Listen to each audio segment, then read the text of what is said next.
We've all heard what goes up must come down. Or does it? We're going to talk about that today.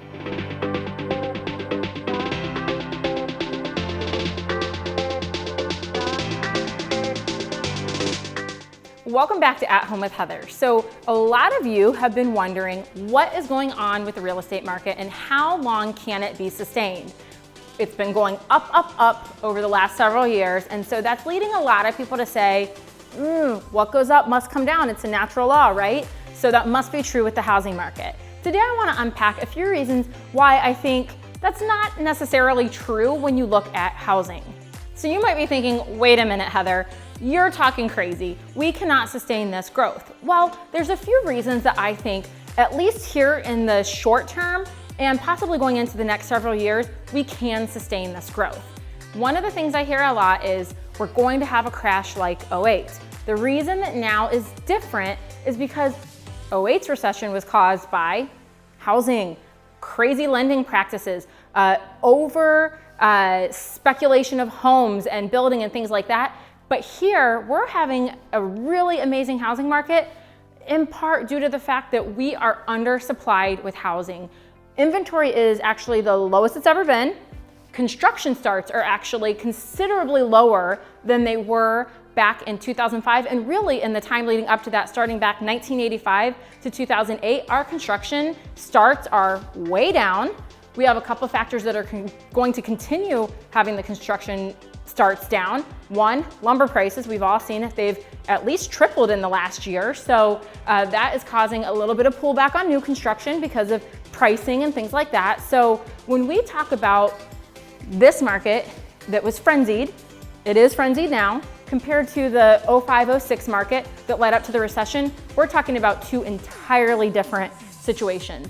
Another thing that kind of shows us how we could maybe sustain this market better than what they could do in '05-06 pre-crash is the fact that we have much more equity in our homes these days. So lending practices, '09, 2010, they tightened up.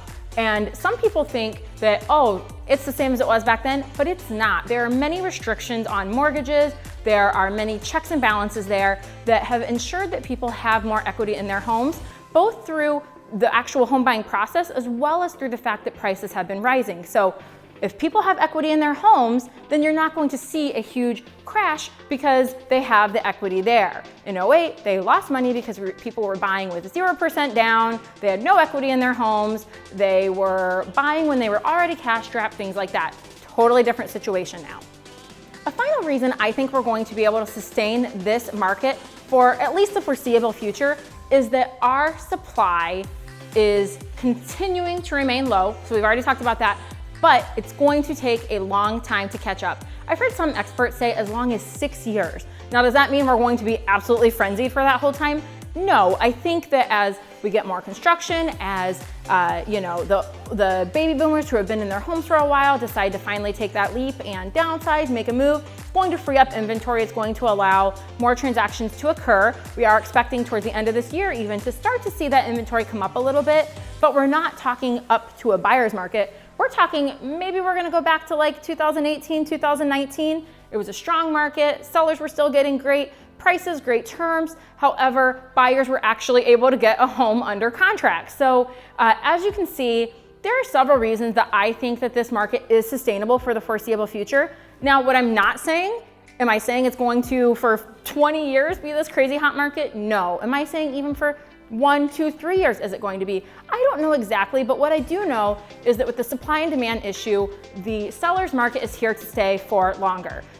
These are just a few of the reasons. As you can tell, a lot of these relate to supply and demand. There are other reasons for the sustainability, but we can get into those another time. We can talk about supply and demand in another video, but I would love to know your thoughts in the comments. Do you agree that we can sustain this market for longer? Do you think that, do you have a doomsday perspective? The market's gonna crash? I'd love to hear what you're thinking so we can keep the dialogue going on this topic. And as always, if you have any questions about real estate, buying, selling, the market, future, anything like that, reach out. I would love to chat. I'm always just a phone call away.